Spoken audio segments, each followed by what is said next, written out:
Hey, it's Rabbi Shmuel Paul, and I want to welcome you back to the Light Unto the Nations show. And let me first remind you about our book, All In for God. Learn all about it at allinforgod.com. We're going to get right into it. We're talking today about what religion you should be. Because I know a lot of you are unaffiliated with any religion, and some of you are part of a religion, but you don't want to be part of that religion. Maybe you're just part of it because your parents were part of it and you got it generationally, and you want to know what religion you should really be. So I broke down what a person might want in a religion, and let's see what holds up as the religion that you should actually be. So number one, I believe that you want truth. You want to be able to argue your position and say, this is what I believe in, and it should be able to stand up to any criticism because it's the truth. And the next thing that you'd want is direction. You'd want a religion that tells you what to do, not in a authoritarian way, but gives you direction, lets you have a certain purpose, and so your life has meaning. Then you want community. You want a sense of community, a sense of belonging. You want good food. You want the religion to have good food. You want it to be non-invasive. You don't want it to be all up in your life and telling you about every little thing that you should do. And you want the rewards of the next world. You want rewards in paradise, and you don't want to go to hell. You want to go to heaven. And you want it to be a religion of kindness. And you want it to be able to help you with your personal problems. So let me suggest to you that the religion that you should actually be is called Noahidism. Now, this religion is not known to most people, but it is known to some, and there are Noahide houses popping up all over the world, and Noahide groups, Noahide study groups, and it's actually the oldest religion in the world. So even though it might not be that big right now, but it was the biggest thing before even Judaism and Hinduism. There was Noahidism, so it was the only religion for a long, long time. So it has a certain stature. It's a very, in a way, it's popular religion because it was the first religion. It was founded by Noah.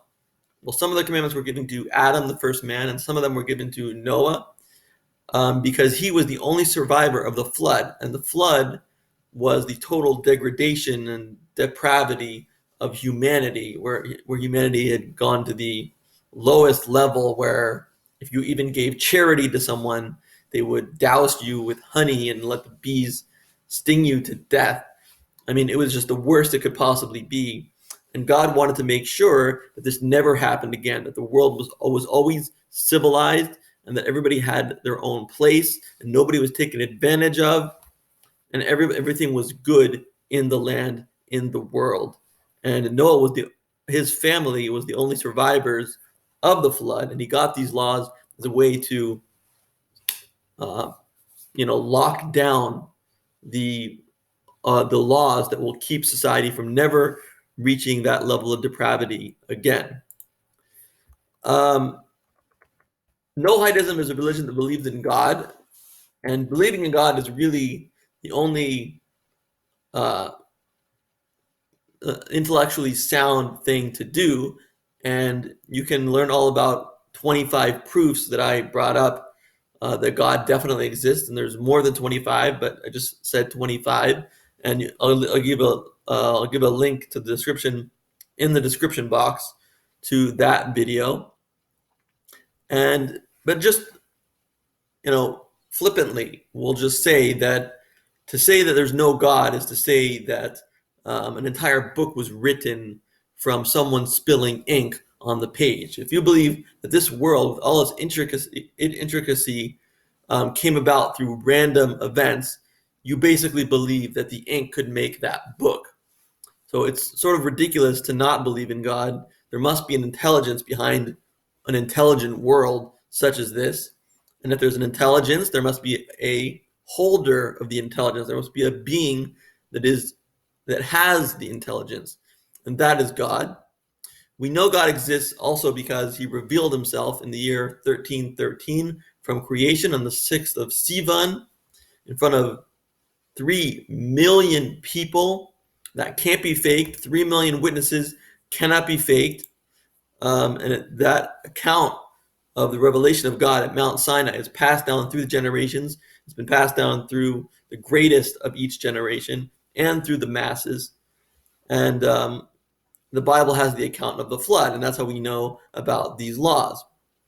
Does this religion give you direction? Absolutely. The direction is to keep these laws, which I'll tell you what they are. They're very basic and very simple. And if you just keep these laws and you learn about these laws, and to be even greater, you can teach others about these laws, although you don't have to. But these are the laws that will keep society together. This is the code of all codes. This is what came before the Code of Hammurabi and even Judaism. This is what will keep society together. Why? For one thing, because they cannot be replaced. They cannot be changed. They're in the Torah, which has not changed from the day that it was given. It cannot change. If even one letter of the Torah is missing, the entire Torah scroll is invalid, and people make a living writing these scrolls, and they have to be extremely expert in it. So the laws cannot be changed, and everything is set in stone. And Hitler, Mao, Stalin would never be able to get to first base if these laws were the laws of the country. And that's what we want. We want these laws to be the laws of the country. And if they were the laws in Germany, there couldn't be a Hitler, there couldn't be a Stalin, there couldn't be a Mao.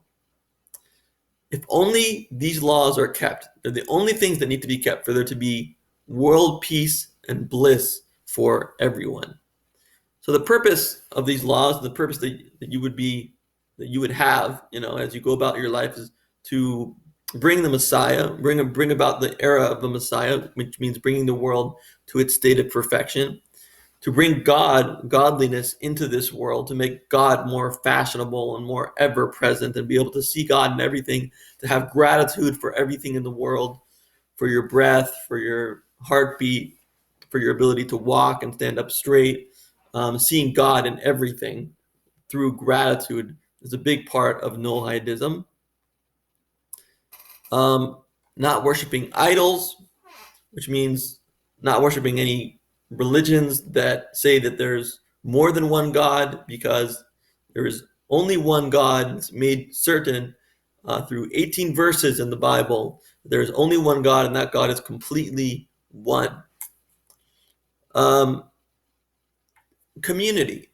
There are Chabad houses, CHABAD.org. You can learn about Chabad at CHABAD.org, Chabad houses. You can find a Chabad house at that website. And there's a community there. There's a Chabad house in almost every city in the world, and some cities have multiple Chabad houses. And you just tell them that you are someone who follows the 7 no-hide laws, that you're a no-hide, and that's your password. That unlocks the door and gets you into the club, and you'll have a beautiful community there, loving, wonderful people. The creme de la creme, the most wonderful people, are part of the Chabad houses, and most will be Jewish, but not all. Some will be no-hide, and you will be able to fraternize with the no-hides. And unlike other religions, it's not about escaping this world, because when you escape this world, you leave it behind. We are taught in no-hidism that this world is actually the purpose of creation, that our soul came down from heaven to this world, specifically to perfect this world, to bring godly light unto this world, which means godly revelation to this world, and make this world a paradise. Wherever there's Coca-Cola, there is a Chabad house. And you can find it on Chabad.org. And you can go to asknoah.org, ASK-Noah, Noah.org, to learn more about where to find other no-hides. And no-hide houses will become the next big thing in the next couple of years. There will be Noahide houses popping up all over the world, and people will be observing the 7 Noahide laws. You can go to meals with the rabbi, go home to their home, and Chabad rabbis' wives are known for their cooking. And these rabbis are very non-invasive, and the whole religion is non-invasive. It can be kept at different levels. So you can start out with just the basics of these 7 laws, and you could have a law like do not blaspheme God, do not do blasphemy, and that could be kept by just simply not openly and in an articulated way cursing God. That could be the way you keep it, which is something that you wouldn't do anyway. So you basically have to do nothing to keep that law. Or you can bring it to a higher level and say, I'm not even going to say damn. I'm not even going to say what the F when something happens. I'm not even going to scream out any of these epithets because what happened is from God. So if you curse the situation, you're basically cursing God, but that's at a higher level of blasphemy. That's a higher level of observance. It said you cannot have illicit relationships. You cannot have foreign relationships. You're keeping the basics if you do not have sex with your mother or your brother or some married woman's intruding on some married woman or man's marriage. If you do that, you're keeping the basics, but you can go further than that when you want to, when you're ready to not even have a girlfriend, to only have sex with people that with the one person that you are married to. So there's the basics, and then there's advanced, and it's non-invasive. You go at your pace to do what you need to do to get closer to God. If you really go to a high level, you can even start taking on the commandments of the Jews. The Jews have 613 commandments, and one of them is to say Shema, which is recognizing God's unity. You can do that too. One of them is having a letter in a Torah scroll, having a letter in the Bible, and you can do that too. And one of them is eating from only meat that was ritually slaughtered to be completely a painless slaughter of animals.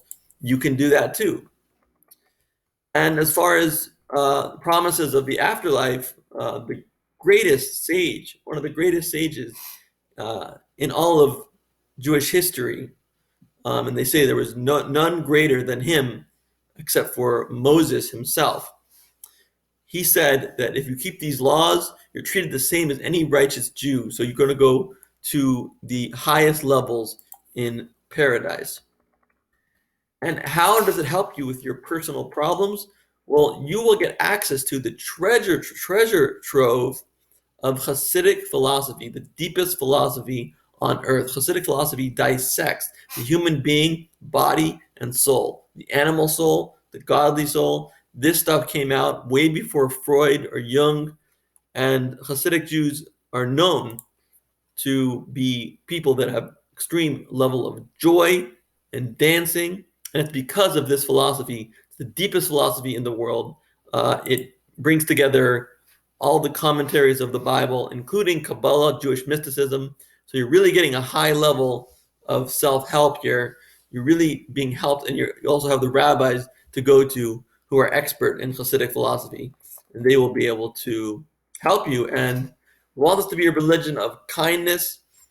So one of the laws, and the Noahide laws, they're all about kindness, but one of the laws is mistreatment of animals, and a Noahide will take on issues like the issues that PETA takes on, people for the ethical treatment of animals.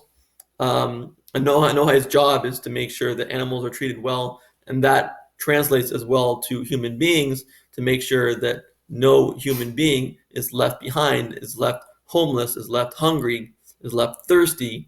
And so we have a lot of feedings going on in India and Ukraine right now for B'nai Noah, the organization that I started called B'nai Noah. And it won't leave anyone behind. If they need water, we create bore wells. And if they need food, we have food for them. And if they need spirituality, we provide that for them as well. So Let's go over what the 7 Noahide laws are. Number 1, do not worship idols. If we all believe different things, somebody is wrong. When we all believe the one truth together, we are united. There is only one God, and He is perfectly one. Do not curse God. One can trace every problem in the world to a lack of respect for God. Think about that. Do not take a limb off of a live animal. Care for yourself more than others. Care for others more than yourself, excuse me. To hurt any being to satisfy your own desires is not just bad, it's the root of all evil. Number 4, refrain from sexual immorality. Animalistic drives are not here to be indulged, but to be mastered and channeled into pure, happy, and long lasting relationships. So notice we do not believe in celibacy like other religions. We are totally in favor of sexuality, but it needs to be mastered and channeled into pure, healthy, happy relationships. Do not steal, because without integrity, no society can function properly, and neither can we. We can't function properly when we steal and lie and cheat. It's not good for us mentally. It's not good for society. It's not good in any way. Number 6, do not murder. Sages say to destroy a life is to destroy an entire world. That's how seriously we take human life and life in general. And number 7, establish Noahide courts of justice. This is something that if you're more advanced, you will want to get involved in making these 7 Noahide laws that are based on the Bible and therefore cannot be changed into the law of the land so that we can always have enduring peace no matter what happens. We may not be ready for Noahide courts just yet, but at least in the U.S., the Noahide laws have received some official recognition. See H.J. Res 104 to designate March 26, 1991 as Education Day USA enrolled bill, final as passed by both House and Senate. Help move your country in the right direction by simply letting your leaders know that this code exists. Tell them that you think that in this crazy world, a return to these basic biblical principles that have lasted throughout the ages may provide some sanity. And that's all we want to create in the first step of Noahidism is sanity. So if you want to learn more about the Noahide laws, go to asknoah.org, asknoah.org. And if you want to find a community near you where you can be a Noahide and practice as a Noahide and be connected with the rabbi, go to chabad.org, chabad.org. And these Chabad houses exist in every city in the world. And God willing, in the near future, we will have more Noahide houses that are specifically tailored to non-Jews. And may that all happen very soon. God bless.